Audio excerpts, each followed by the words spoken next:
Ah, there we go. Hello. How you doing? I am fan Davidoze. So you're here for an interview, but you didn't know that you were being interviewed. Yeah. No one told you. I think it was mentioned in the group chat, but like very much in passing. Tom was handing out, or Lucky Sixes was handing out the players. And No, Tommy's. Don't use people's like superheroes names. No, Jesus. No. This is for the audience. We're already recording. Are we recording? We've already started the interview. I like a really laid back kind of, How intense is it? We're already doing it. Sorry? How intense is this? This is fantastic. Yeah, it's nice and chill. Just have a chat. Like, because I figured, like, I mean, as you're not sure about, or you didn't know that you were being interviewed, and I wasn't handed a different set of questions for the interview, so I've still got didn't think I was as important as the players, so I mean, we wouldn't be having a weekend otherwise, would we? We'd all be at home twiddling our thumbs and not painting. Exactly. Yeah. What I might have to do for you, unfortunately, and possibly the listeners, is jump onto 4G because my Wi-Fi cuts out once I go past a certain point. Oh, that sounds terrible. Okay, yeah, no worries. Oh, okay, let's see if this works. Hopefully.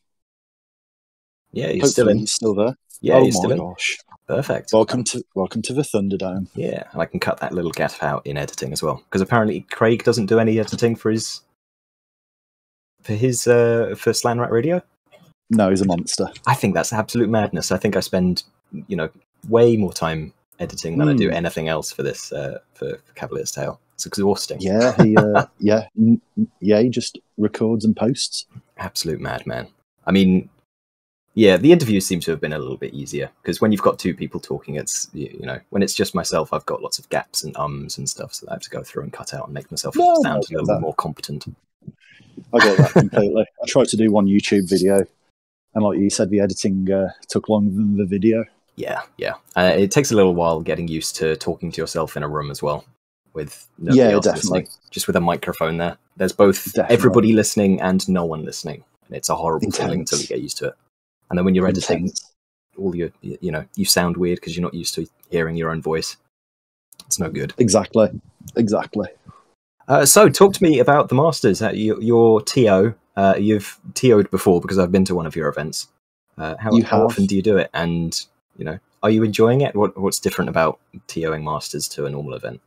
Yeah, so I've run a couple of events now. It got to a point where I wanted to have a go at running an event, taking the best bits from previous TOs and current TOs, really, and try and offer something in the West Mids.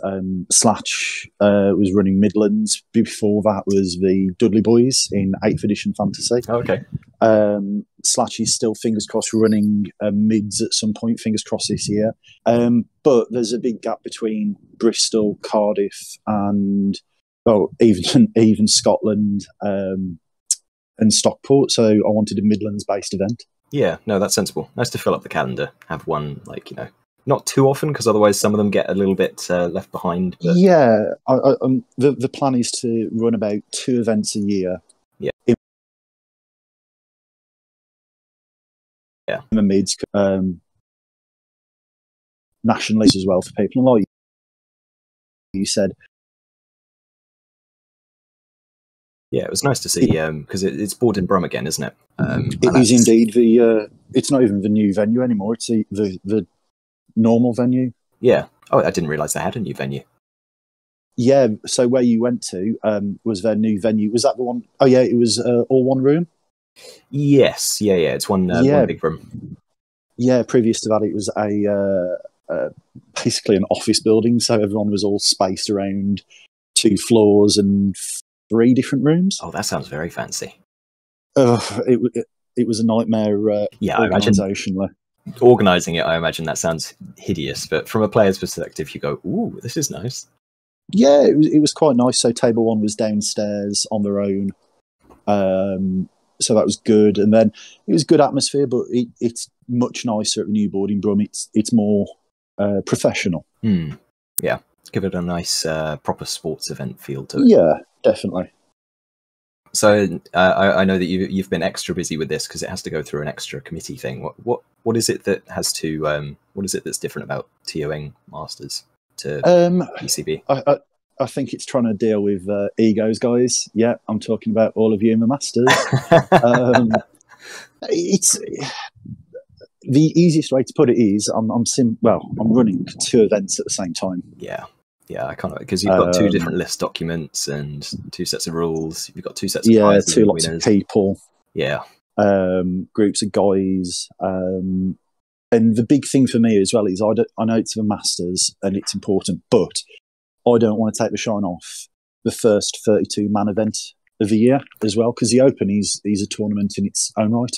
Yeah, exactly. It gives us scrubs a chance to get ahead of everybody else, because the Masters isn't ranked, is it? It's an entirely separate thing. So we can also get a big score in while we get to avoid people like Mikey and Craig and whilst those are fighting between themselves. Yes, yeah, exactly. Mad scramble at the beginning of the year. Exactly. But other than that, it's a busy time of the year as well for me. I've mentioned it briefly. Work's busy at the moment. I'm up and down the country with work. Yeah, exactly. Wife and kid as well, and trying to paint 30 models for Tank before the Masters as well. Yeah, and you picked up Craig's slack as well, haven't you? As well. No. So he's borrowing an army. Who's borrowing one? In the end. Very nice. Okay. So he's borrowing Hugh's Dark Elves. So thank you, Hugh. That's very good. Yeah, so it's not bad, and I think we mentioned it. Might have been yesterday off air. The trophy guy I normally go to isn't doing trophies anymore. Oh no! And then the other trophy shop I went to actually folded a few days after I ordered the trophies. Oh no, that's not good. So, did you get them through anyway, or? No, so I've ordered some trophies today, which is Monday, and they'll be ready for Thursday. Very nice. I'd say cutting it fine, but I don't want to add extra stress to you. No. Go pick them up. They're done and dusted. Yeah, that's nice and easy. And sort out the food for the Masters. So on Sunday, it's a hot menu, which is quite nice. That's incredible. How have you managed to pull that off? The wife's a chef.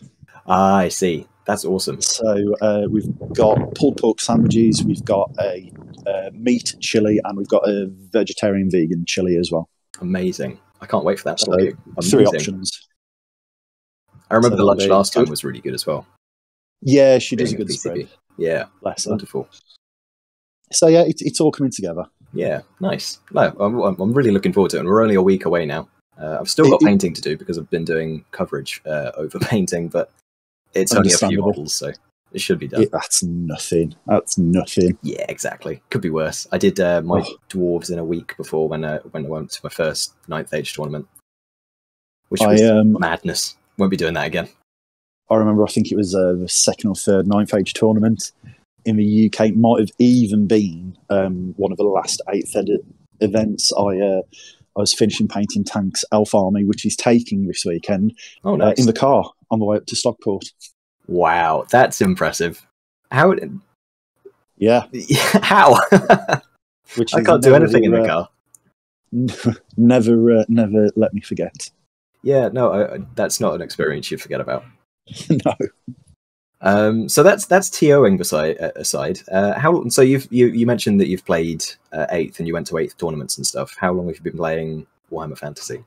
Yeah, so I started at the end of 8th. I think that's probably the okay. So just as it was sexiest way to put it. I went to the last mids 8th ed, and then within a couple of months, end times happened, and then 9th age appeared. Yeah, went to the first tournament there, which was Bristol, and my first 9th age person in an event opponent was Mr. Jack Austin. Oh, very nice. Running Empire. I can still remember the where we were in Bristol and the armies. Yeah, he's quite nice. He's got a nice Empire army. Have you seen his steam tank as well? Yes, I actually ran my Great Ball into his steam tank. And we proceeded to handbags for about 3 turns. Yeah, that's you can't kill a steam tank, but generally if you've got enough armor, it can't kill you either once it's in combat. Yeah, exactly. Exactly.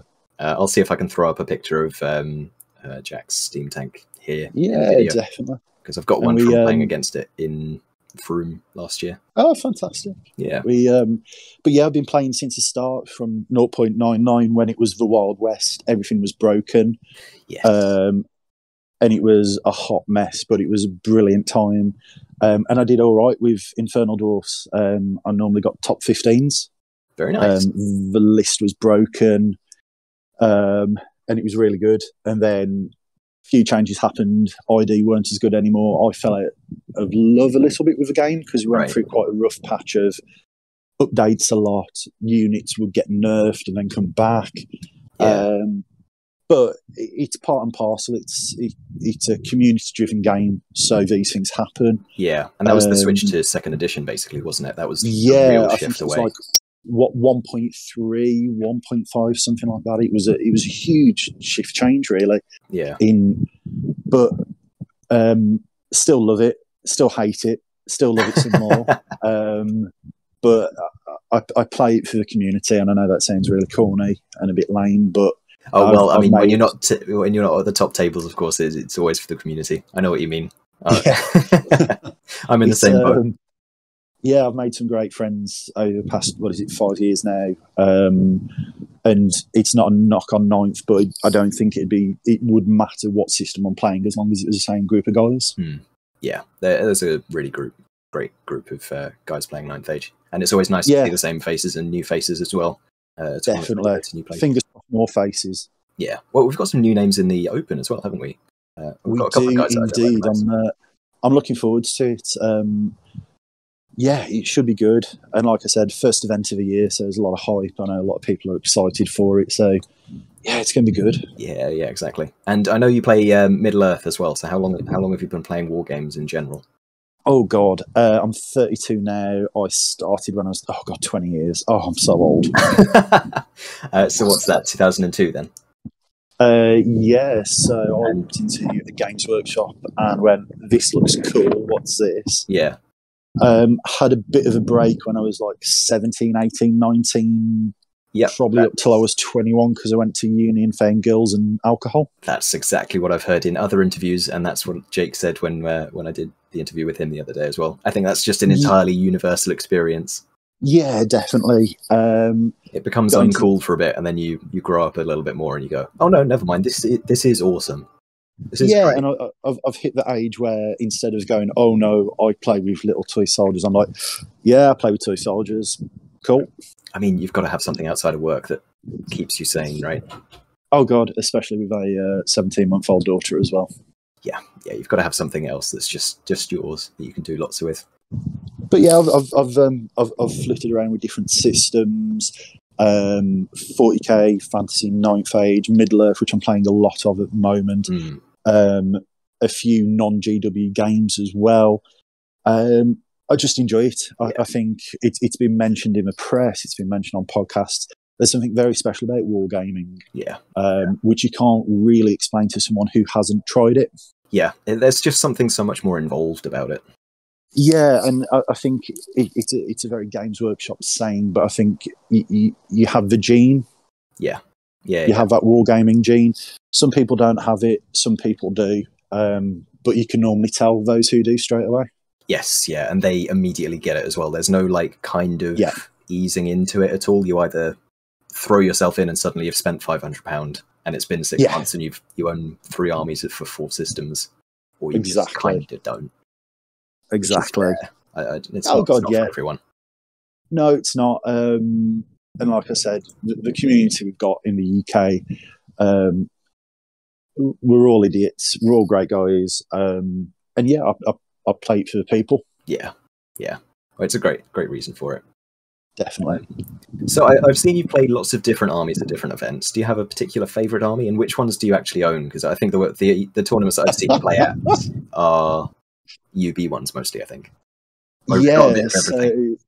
So I am predominantly an Infernal Dwarf player. I started 9th with them. Previous to that, I had a couple of events with Vampire Counts. I love Vampire Counts, Vampire Covenants, whatever you call them. I just love the aesthetics of them. Even in AOS, the Soul Blight, and the ghosts and the ghouls. Yeah, I just love them. I think they're very cool, especially the new releases with more werewolfy sort of stuff, which is cool. Yeah, the perfect like horror stuff, and the raid yeah, is a really cool mechanic. Yeah, and I think I mentioned it on a podcast with Jack Chapman probably a year back now about branching out instead of just this is a vampire, this is really generic, to get in, I don't know, Frankenstein stuff, like Hammer horror, like werewolves, just horror, really. Or even like Penny Dreadful, that sort of Victorian horror, I think is probably the best way to put it. Yeah, it's like a very gothic kind of horror, isn't it? Yeah, and I think you can explore a lot of different things with it. But moved on to ID, love them, got my heart broken by 1.3. Sold my army. Oh no, as well. Yeah, oh god, yeah. Oh god, yeah, I'm a monster for it. Jumped across to Demons, played Demons for a bit, really enjoyed them. Then they got nerfed massively. And I'm a hobby magpie, so I'll buy an army, not even paint it, but sell it. Yeah, and it's just one of those. And I think the fear of that change from 0.9 up to second ed and the changes, it might be some weird sort of psychological factor where I'm scared to buy anything or even start a new army and do it because things might change. Yeah, that's fair. I think it's always a fear. And in all honesty, I don't actually own a 9th Age army. You don't at all? No, none at all. I've bought and sold too many to think about. That's mad. Made my fortune, lost my fortune doing so. And yeah, so last event at Tech, I borrowed Gweem's ID, formerly of Chris Bonds, painted up a bastion for it, thanks to Adlake for sourcing that for me, and just gave Gweem the bastion because I matched it to the army. Yeah, well, that's an intelligent way of like getting a list out of somebody else's army. Oh, definitely.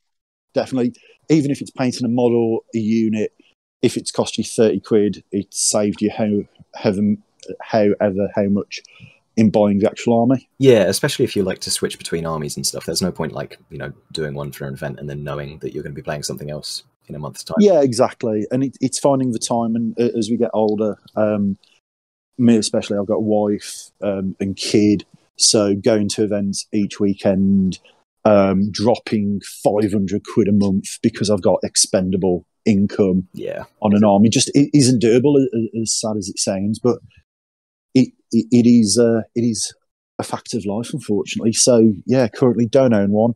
I own a couple of Middle-earth armies.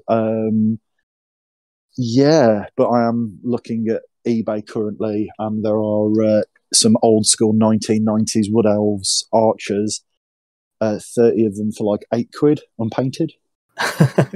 Not that you're keeping a really close eye on them or anything. Yeah, so I, from a hobby perspective, I really want to do an old school Warhammer army. Right. So even with specifically with the GW models, then. Yeah, so the old like Goblin Green bases, dry brush sunburst yellow over top, like proper 1997. Yeah. And do it that way. Either Sylvan Elves or Saurian Ancients. Just because it's something different. Yeah, it sounds really flamboyant. It sounds very like flock green bases are fantastic. I know Lucky Sixes has his high elves like that as well. Yeah, and this is it. Phenomenal like that, don't they? Proper old school. Yeah, really retro feel to them.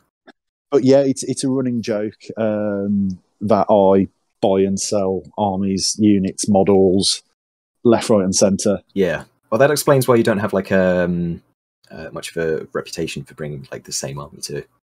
No, I did with the ID. I won a fair amount of painting awards. Yeah. Over a space of a year and a bit, and I think one of the things with lack of armies was, lack of army was at one point the lack of level of hobby in the UK.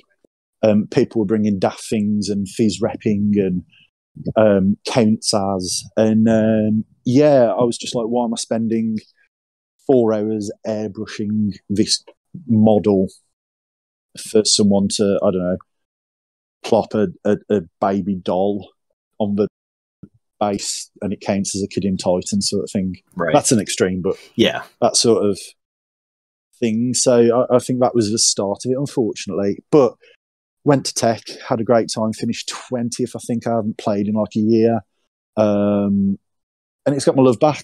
And obviously seeing you idiots gets my juices flowing, shall we say. Yeah, exactly. Seeing so many people like all in the same place and play, like hearing all the dice and then the the clamour of a tournament is a nice feeling. Yeah, definitely. Exhausted by the end of it, of course, but 100%. And I've now managed to book my driving theory test, lastminute.com, for Monday.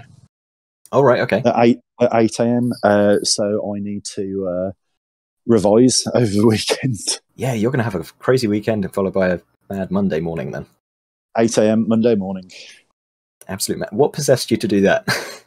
I need to pass my driving test. I can drive, just not legally. Right. Passed my theory, but lockdown happened, so I couldn't take my test. I see. Yeah, it's gotten away of a lot of people. Yeah, and after a certain amount of time, it runs out. So went on it today, saw it. It's the only spot available till March, and I was just like, let's do it. Yeah, no, that's sensible then.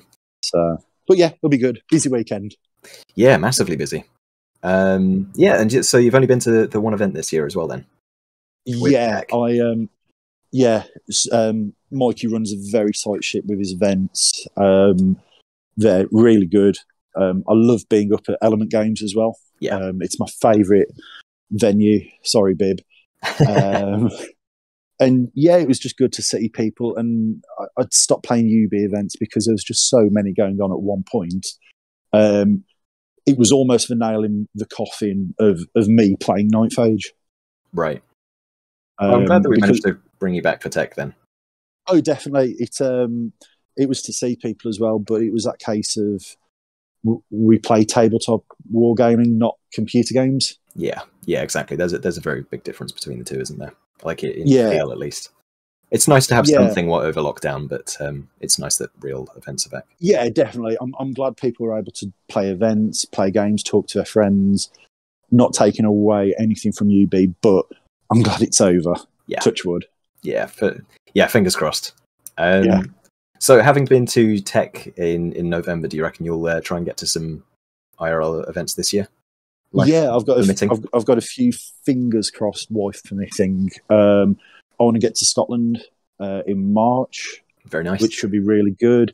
I think Sam Freestone's looking at running one at Board in Brum, which I can attend, which would be nice. Oh, that's good. Yeah, nice to go to a local tournament. It's 5 minutes walk from my house as well, so it's beautiful. Don't have to pay for accommodation either. Oh, it's so good.